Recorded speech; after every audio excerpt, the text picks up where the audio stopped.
कृषी विधेयक कायद्याविरोधात दिल्लीत शेतकऱ्यांचे आंदोलन सुरूच आहे। यात राज्यमंत्री बच्चू कडू यांनी आक्रमक पवित्रा घेत 3 तारखेपर्यंत दिल्लीच्या शेतकऱ्यांचा तोडगा निघाला नाही तर दुचाकीने हजारो कार्यकर्ते घेऊन बैतूल मार्गे दिल्लीला जाऊन प्रत्यक्ष उपस्थित राहून पाठिंबा देणार असा इशारा बच्चू कडू यांनी अमरावतीत बोलताना दिला। 7 वर्ष अगोदर मोदीजींना यवतमाळच्या दाबडी गावाला सांगितलं होतं का 50% नफा धरून भाव काढला जाईल।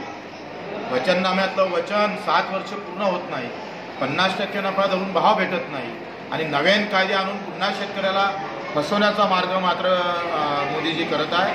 त्याचा आम्ही निषेध करतो।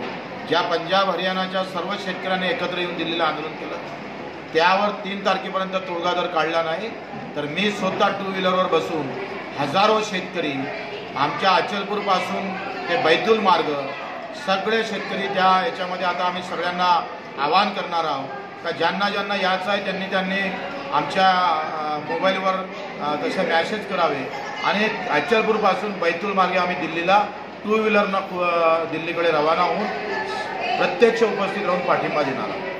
केंद्र सरकारने सर्व शेतकऱ्यांना सन्मानाने दिल्लीत येऊ द्यावं आणि त्यांच्याशी प्रामाणिकपणे संवाद करावा असेही बच्चू कडू यांनी सांगितलं। तर यवतमाळ येथील सभेत पंतप्रधान नरेंद्र मोदी यांनी 50% नफा देऊनही हमी भाव देतो सांगितले होते आणि शेतकऱ्यांना हे वचन दिले होते असेही बच्चू कडू यांनी सांगितले।